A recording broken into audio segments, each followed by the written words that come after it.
Hello everyone, and welcome back to the channel. JC here with another video on Action Taimanin. Today we're gonna update the tier list, but before we start, don't forget to leave a like, share, and subscribe if you enjoy the content. So, we're going to do a quick update. We're only checking the characters who receive a new leader skill and the newest character in the game, Chisu. For those who do not know, we have three tier lists over here. The first one is gonna be for farming. This rewards characters who are easy to use. The less you have to think, the easier they are to combo, the bigger the AoE, the more mobility they have, the less inputs you have to put, the better. If you have to be precise, if you have to manually walk to the target, if you have to position properly, it's going to reduce the score of that character, so we're gonna keep that in mind. Over here we have the solo content tier list. This one rewards damage output, healing, and crowd control, basically, because that's the kind of tools that we need for clearing solo content. Over here we have the team content tier list. This one rewards damage output, yes, but also team utility and roles a character can perform. The more roles, the more things they provide, the better. And well, let's get started. Which characters we're checking? Well, Su, Astaroth, Shisui, and Chisu. Starting with Su. Su received two changes. The leader skill and an increasing particle charge on Sojin Kyaku. So yeah, that's not that important. Basically, this is what we're going to be evaluating. Release. Release gauge increase when attacking / using skills / got hit.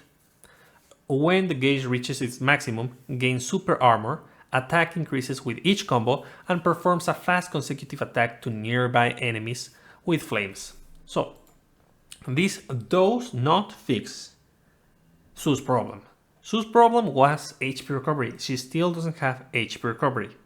Like, if they added just like whenever she gains super armor, or whenever she hits while she has super armor, she recovers a bit, let's say 2% of max HP, she would be better. She would have solved that issue. But yeah, survivability is still an issue with her. And yet, this does affect her survivability, even if we don't see a damage reduction effect over here. Why is that? Well, because this is going to allow you to deal more damage. This leader skill allows you to deal more damage to the enemy in a shorter amount of time, and that allows you to break the super armor faster, thus stunning the enemy and receiving less damage. So yeah, it helps her with survivability by not allowing the enemy to attack because of how much damage you deal. Even so, she's no blue land, she's no and Rose or Saika. She's not gonna do like the busted damage that the main attackers do, but she's not bad. Not only the skill is better than I would like to admit. So in terms of farming, she stays the same. She was already good because she had great AoEs with the green and blue skill. She had a teleporter, she had a dash attack, she had tracking attack, and on top of that, now she has a continuous aura that is going to deal damage. So yeah, this definitely enhances her farming capabilities, but not to the point that she's gonna change a tier. So no, she's not gonna go to meta. But what about solo content? She was average, but now she goes one tier up into great. As I mentioned, this doesn't fix the survivability issue, but it does increase her damage, and it does allow her to have a bit more control over the enemy but just breaking the super armor thanks to the extra damage. And in terms of utility, she barely changes. I mean, technically, with the aura, you should be able to abuse the Momochi weapon, but honestly, that's a pretty small change by comparison. So she's gonna remain on the same tier for team content. Yeah, unfortunately, Sue is not that great. She doesn't. She can very specific builds that allow her to be a supportive character, basically a defense down supporter. But even so, she's not optimized for that. So let's go with the next one, and that's gonna be Astaroth. Astaroth has Land of Inferno and says, manifest a magma field that lasts for 6 seconds when using a skill. Reduce the attack and speed of enemies within the magma field by 30% and 20% respectively. Increase attack and speed of ally Maika, Ingrid, or herself within the magma field by 50% and 10% respectively. So yeah, on paper this is very good, but there's an issue. This has a medium-sized AoE. So yeah, it is not the best thing that you don't have that much space to work with. Because if while you move you created more and more magma field, it would be insanely good. But since it's just a chunk, a little chunk, where you can move around and receive the buff, or just lure the enemy into and apply the debuff, it's just not that useful. At the very least, it should have been as big as Hellblaze. Or honestly, like the brush idea, like if she was able to move around and cast more of this Inferno Land while she moves, it was having way better. But it is what it is. It is what it is. So, does this change her farming capabilities? Not at all. I mean, it slightly enhances her farming capabilities on stages she was already able to demolish, basically. So, it's not that good on farming. For solo content, I won't change her on the tier list, because yeah, it's a bit better. She has control over the enemy and she has more attack power, sure, but she doesn't become outstanding all of a sudden, because she does great damage, but she still lacks the crowd control and the HP recovery to go to outstanding. So yeah, she stays the same. On the other hand, talking about team utility, from suboptimal she goes up one tier into average. Why?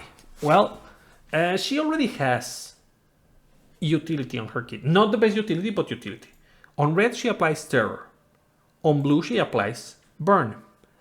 And with green you're able to reduce the speed of the enemy when using Lava Servant. So the leader skill applies a debuff, a very important debuff. Well, technically two important debuffs. Attack and speed reduction.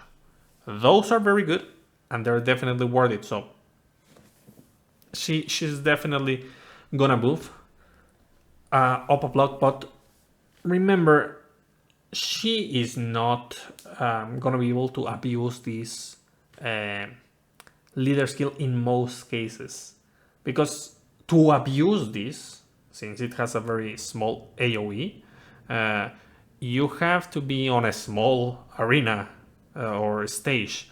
For example, there's one event where we go into an alley. It's like a square, and that is a perfect spot to use that leader skill.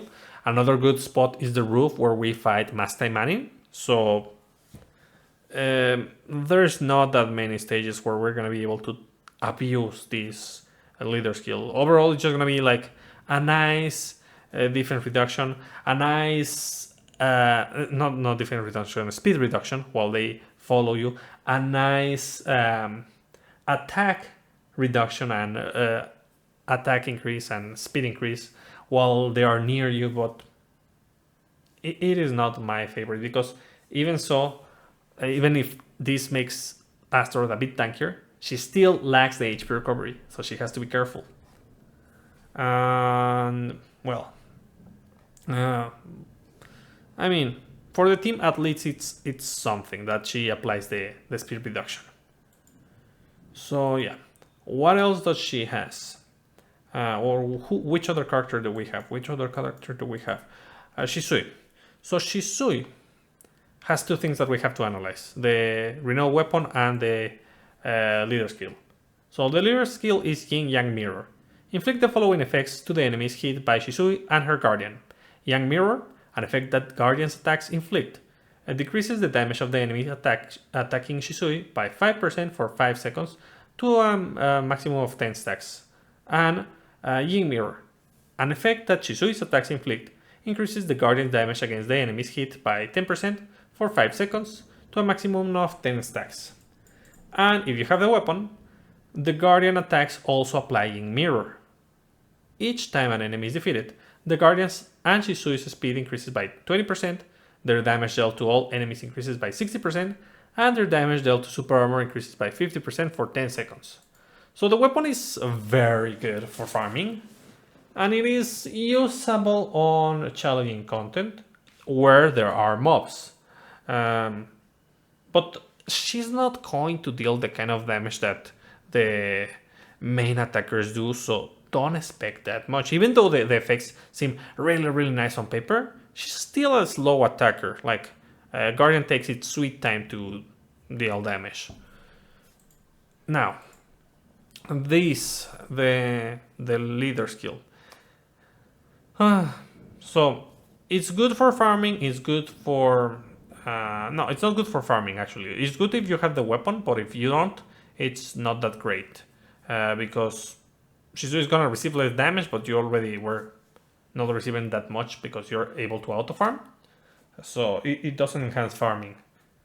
So in terms of farming, Shisui is already at the top. She's meta, and she's not gonna move. And as I mentioned, this leader skill does enhance her farming if you have the weapon. If not, it's like nothing, because you have to use Hisui herself, and you don't want to do that. She's an auto farmer, supposedly. And then, on solo content, Shisui, where is Shisui? Let's see. She's on great. Would I say outstanding? Most solo content, those have mobs. Like Tower has mobs, Event have mobs. So yeah, would I put her on outstanding? As much as it bugs me, yes. Why? Because I don't like to attack with Hisui, but I just reposition and use the skills. I don't like to use the basics because they are super weak. But we do not need to use those basics so that we increase the attack of Guardian, and it's just devastating how much damage Guardian gets just with the passive. But on top of that, if you have the weapon, Guardian has even more damage. It is insane. So yeah, she goes to outstanding on solo content. No debate about that. She already has the ability to recover HP. So, and she has buffs and debuffs, pretty useful buffs and debuffs. Decrease enemies defense, increase damage, increase defense, reduce speed. Like, she has very useful buffs and debuffs. So yeah, on top of the damage increase, she has utility, so she goes to outstanding. Like, that damage boost really helped her out. On team content, where is she? She is on average. Okay. The thing is that this leader skill only reduces incoming damage for her, not for the team. Or well, that's what it says. Even so, it is not that impressive for team content. She's meant to deal more damage, but she doesn't compete, and she does deal more damage, but she doesn't compete with the main attackers, with Anna Rose, Sora, Aina, I mean, all of those. She's just too far behind. Because of her speed, mainly. So yeah, she's gonna stay where she is, at average. And now, we just have one more, and that's gonna be Chisu. Chisu. Well, over here we have Chisu. And let's just change that outfit. And, well, Chisu. Chisu has a lot of things on her kit. She is able to use all Sakura's weapons and Heaviko's weapons. That's pretty good because you can have them on each weapon and she's going to be amazing. She benefits from using the butterfly weapon. She has her ambitious weapon, which is just another hefty defense down that you can apply on top of the Mochi weapon. So yeah, she's really good. Not to mention the fact that she's a super supporter for the team. She's just amazing. But let's check the farming capabilities of Chisu. What does she has? She has the basic enhancer that basically makes her attacks an AoE attack to the front. It is really useful for clearing waves of enemies that are lined in front of you. Because let's say that the enemies, you're here and there's 3 enemies. Then you have to do a basic check, a complete basic chain. You're gonna eliminate the first one, then you move your camera angle to the next one, and then the next one. So while it is useful, it is not extremely busted and useful on farming. Like, it is useful, but depends on context. Depends on the positioning of the enemy. But what you don't need to worry about is other skills like Devouring Void. This one is pretty good because it has a pulling effect and it's going to deal a lot of damage since it's a pure color skill. We have Jealousy Slash, the dash attack. Not that great, but it's a dash attack. We can use those. We have Exorcister's Dance. This one is a medium AoE to the front. Not that great. We have Shrine Maiden Prayer. I mean, that's useful for farming, I won't deny. Not busted, but it is a follow-up attack that you can... Well, it's not a follow-up attack, but you can use it as a follow-up attack after using a big AoE. That's what I mean. Falling Lantern, really useful, really good AoE. Dream Lanterns, also really good AoE. And decent damage. Both of these have decent damage. Not like busted, but decent enough to clear waves when using conjunction. Fortune Blessing, the buff. Let's see. Yeah, this one to ensnare the enemies. Not that useful for farming. I mean, technically it can hit more than one enemy, I think, but it's not that great because you want to let the enemies move to reposition them. And Guardian Lantern. Yeah. So Guardian Lantern, Dream Lanterns, Falling Lanterns, Devouring Void are really useful skills. Echoing Blade Dance, it's there, can be used, but not my cup of tea for farming. So I'm gonna put her on. Let me think. Does she go on Outstanding or Great? Is she on pair with... No, she's definitely Outstanding. Because of those huge AoEs that she has with the Lantern skills and the ability to transition pretty easily between those two. So yeah, that's the thing. And this one too if you want. Like, the 3 Lantern skill are just a perfect combo for farming. So yeah, pretty good. What about solo content? So, her leader skill, Priestess of the Key. Every 3 skill uses opens the heart of all enemies to reduce their attack by 40% for 6 seconds. That's really good because it's going to enhance her survivability. as you can see, let's see over here, by her stats, she has a lot of attack, she has a lot of crit, and her, well, that's because of the gear. If we check the raw stats, she has high HP, high critical, but low attack and low defense. What's the issue with that?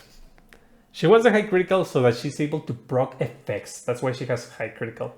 And she has high at HP because she wants to be tanky-ish, but at the same time she isn't because of the lack of defense. But she's able to reduce the attack of the enemy, so that compensates to some degree. So yeah, not to mention that she buffs herself with defense up. This is attack up. This is the defense up. So yeah, that makes her tanky. So yeah, for solo content, and she has healing, by the way. She has healing over here, and she has healing. Where's the other healing? I swear there was another healing. Yeah, healing over here. Like these two skills are gonna provide HP recovery. So for solo content, she's great. There are issues, mainly stat issues for her, because she has a lot of things, but she needs just a bit more attack and just a bit more defense. Really, like, she's not tanky enough by herself, and she doesn't deal enough damage by herself. You really need to align everything in order to use her effectively. That's the issue with her. As I mentioned, it is a weird combination to have the high HP and critical rather than high HP and high defense, or high attack and high critical. That would be the normal thing to do. But this combination makes her kind of wacky when she's by herself. She can clear content, sure, but she may struggle on some stages. Now, on team content. I don't think I need to explain this to you, but she's meta. The best supporter in the game, basically. Like, Phantasma is up there, Ragnarok is up there, Shizuru is up there. Like, Tokiko, Rin, they are pretty good. Sakura too. But she's on a whole other level. Why? Basically, is the fact that her skills have the buffs and debuffs, the important buffs and debuffs, on the main effect of the skills, not on the set effects. That makes a huge difference because many characters have to be on a specific color to be able to provide certain benefits. She doesn't. She just says, you want attack up? Here you go. You want defense up? Here you go. You want defense down? Here it is. Just use the skill and you have the buff or debuff. That's why she's so good, honestly. Like, it's not just the variety, it's the fact that it's on the main effect of the skills. So yeah, she's just busted on supportive capabilities. She doesn't provide that much damage output, but everything else is just outstanding. It's just no meta, busted meta. Yeah. So that's kind of it, guys. What do you think about this update? Did you expect certain characters to do better? Did I forget something? Let me know in the comments, and I'll be seeing you next time. Bye!